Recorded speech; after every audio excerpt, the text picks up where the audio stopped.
जीवन में ध्यान रखा जाए, केवल प्राण पोषण शरीर के निर्वाह के लिए जो निरपेक्ष भाव से मिले उसे स्वीकार करो, अन्यथा ये प्रलोभन सुख का देकर माया तुम्हें बांध लेगी और फिर तुम्हें अधीन कर लेगी। विश्वासी भक्त का जब ये स्वभाव निश्चय हो जाता है कि मेरे प्रभु जो करेंगे वो मंगल करेंगे, तो परिस्थिति बुरी दिखाई दे सकती है, परिस्थिति भयावह दिखाई दे सकती कि अब तो सब गया ऐसा लगेगा, लेकिन वो बहुत बड़े के हाथ में नियंत्रित है परिस्थिति।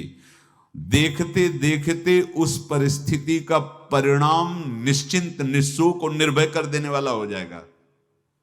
भयभीत मत होना। बहुत ही अमृतमयी बातें हैं, अगर अपने साधन पथ पे हम इनको आदर्श मानकर चलें तो बहुत जल्दी आनंद आ जाए। किसी भी अड़चन को तैयार रहो, ये काल क्षेत्र है, मृत्यु क्षेत्र है, कुछ भी कभी भी कहीं भी कैसे भी सब के सब मर सकते हो। अभी यही खंबा टूट जाए, बिल्डिंग गिर जाए, सब मर जाओगे।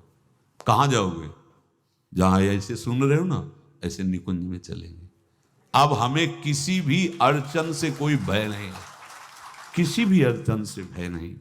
आप ये खिलवाड़ मत समझे, किसी भी अर्थ कोई तुम्हें नहीं रोक सकता आप श्री जी से मिलने के लिए। शासक में 3 बातें नहीं है तो अभी थोड़ी गड़बड़ी है, इसको बैठा लो, जीवन में काम आएगी, ये वस्तु काम आएगी, क्योंकि विपक्ष जोरदार है, माया कोई साधारण नहीं है। विश्वासी साधक का भगवान स्वयं जुम्मा ले लेते हैं। किस बात का डर लगना है? अगर डर है, भय है, तो अभी श्रद्धा विश्वास स्वामी में नहीं है। अगर हमें हृदय में कष्ट अपना प्रभाव पहुंचाना चाहता है, तो जैसे कोई ठंडी से बहुत कांप रहा हो और माता दौड़कर आवे, अपने हृदय से लगा के अपने शरीर का ताप देकर उसकी ठंड को दूर कर दे, ऐसे प्रियाजू करती हैं, ऐसे प्रियालाल करते हैं। ये कहा कहो बड़ भाग, नित नित रति हरिवंश हित, नित बरधत अनुराग, यह जो कृपा हरिवंश की। ये अपनो भाग आपन मुख, कहा तुझ श्री हरिवंश भल, हरिवंश भरोसे भय निडर, सो नित गर्जत हरिवंश बल। देखा है, कष्टों की बौछार है, ऐसे जैसे ऊपर से वर्षा हो रही है, भगवान शेष फणों का छत्र, संवर्तक मेघ प्रलयंकारी वर्ष रहे, गिरिराज जी का छत्र, ऐसे भक्त को कृपा छत्र से हर समय सुरक्षित रखा जाता है। भक्त बनने के लिए कोई विशेष लायकात की आवश्यकता नहीं। मैं समस्त गुणों से हीन, पर मैं अपने प्रभु का, बस यही लायकात है। प्रभु की सिवा यदि आपका कोई अन्य आश्रय तो आपको धोखा लगेगा, नहीं तो सच्ची कह रहे हैं, इसी जन्म में निहाल हो जाओगे।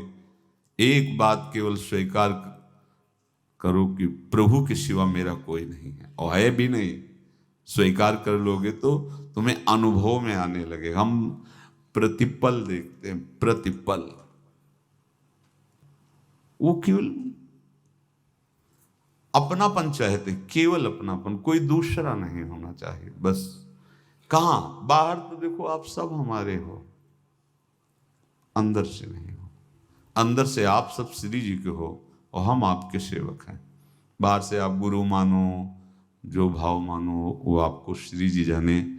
अंदर से हमारे आप श्री जी के जन हो और हम आपके सेवक हैं। बाहर से कुछ भी व्यवहार मानो, कोई बाहर से व्यवहार का कोई अस्तित्व नहीं, अंदर की बात का अस्तित्व होता है।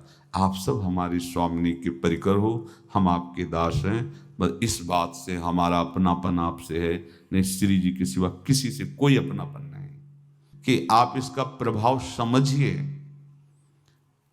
प्रभु को सिर्फ अपनापन चाहिए, सिर्फ अनन्यता। यदि उपासक में 3 बातें नहीं है तो अभी थोड़ी गड़बड़ी है। पहला, दृढ़ श्रद्धा विश्वास। दृढ़ श्रद्धा, अब नहीं, अब नहीं, अब नहीं, अब तो हाथ उठने का समय आ गया। अब क्या, अब नहीं, अब गाहक मत फंसाओ, बाजार बंद करो, हाथ उठा लो, चलो अपने घर चलो, समय आ गया, घर चलने का समय है। नहीं तो कलयुग अपनी बाजार ऐसी फैला देगा कि भूल जाओगे कि घर भी जाना है। दूसरी बात, जो गुरु ने भजन दिया उसमें तत्परता,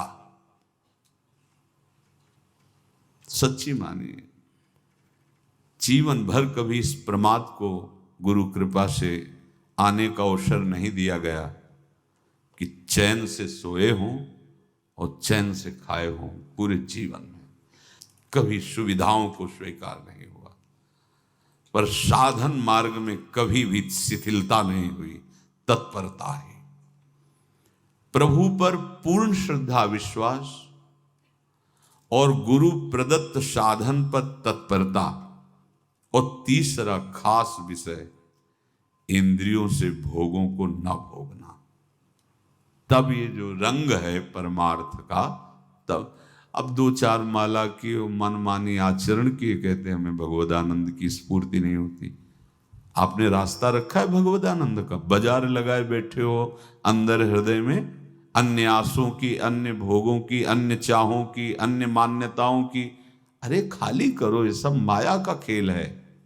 एकमात्र प्रभु, बस जब ठन जाएगी ये बात। अच्छा गौर से देखो क्या है, जब चलोगे तो क्या होगा, चलने की तो सोचो, उस दिन की सोचो जिस दिन चलना है, और किस दिन चलना है पता ही नहीं है, तब तो और होश में हो जाओ। आपको कोई भी यहां सहयोग देने वाला नहीं, कोई भी वस्तु आपकी नहीं, कुछ भी आपके साथ नहीं जाएगा। तो होश में हो जाओ, संभाल लो, आगे की गति मत बिगाड़ो।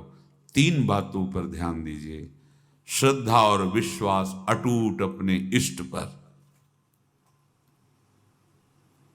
दूसरी बात, हमारे हृदय में जो गुरुदेव ने उपासना का बीज रोपण किया, तत्परता। देखो आपको हृदय की बात कहता हूं, माया के पास केवल प्रलोभन है, ये सुख में बांधती है।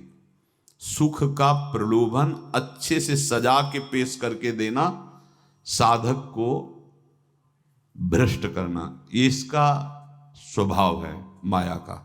माया किसी व्यक्ति का नाम नहीं, किसी शरीर का नाम नहीं। भगवत विमुखता जिस वस्तु व्यक्ति स्थान से हो वही माया है। माया का मतलब थोड़ी जैसे कोई स्त्री शरीर पे आरोप कर दे या पुरुष शरीर पे आरोप कर दे, ये तो माया है, तो और क्या है। मैं, मोर, तोर, तय और जहां तक इंद्रियां जाएं, जहां तक मन जाए, सब माया ही है। इसको देखा है भगवान के पार्षदों ने। ये क्या करती है, चमकीली लेबिल लगाकर, सुख का चारा डाल करके जीव को बांधती है। इससे सुख मिलेगा, बहुत सुंदर है ये वस्तु, ये शरीर, ये व्यक्ति, ये स्थान, ये पद, इससे वो बांधती है। विवेक ऊपर की लेवल का तत्काल ऑपरेशन करता है, वो आंतरिक विषय पर दृष्टि डालता है तो सब खोखला निकलता है, बाहर निकल क्रॉस कर जाता है। होए विवेक मोह भ्रम भागा, तब सब विषय विलास विरागा। अज्ञानी उसी आकर्षण सुख में बंध जाता है, और सुख तो था नहीं, बंधन इतनी जोर का हो गया, अब मुक्त हो सकता नहीं, तो उसके हृदय में लगता है इसके बिना जी नहीं सकते, इस नशा के बिना, वस्तु के बिना, व्यक्ति के बिना। और एक सूक्ष्म बात, वो जब आपको सुख देगी तो आपको स्वतंत्रता का आभास कराएगी, और जब आप उसको छू लेंगे तो आपको परतंत्र बना देगी, भयभीत कर देगी। तो आप डाउन होकर के अपने अस्तित्व को मिटाकर पूरा जीवन बर्बाद कर देंगे। इन शब्दों को लिख लो, अपने हृदय में लिख लो, माया सुख में बांधती है नहीं उसके पास सुख। जिसे तुम सुख समझते हो वो सुख नहीं, बिल्कुल सुख नहीं, वो सुख की छाया है, तुम्हें समझ पड़ती नहीं, ये गिरधर की माया है। उस सुख का बंधन, आप देखो कुछ भी क्रिया करते हो माया जनित तो प्रलोभन होता है सुख मिलेगा, और जिस समय सुख मिलने के लिए आप लालायित हुए उस समय सुख भोगने की स्वतंत्रता आपको दे देगी। लो, आप समझ रहे हैं हम स्वतंत्र स्वामी होकर सुख भोग रहे हैं? नहीं, अब भोग लिए ना, अब गुलामी।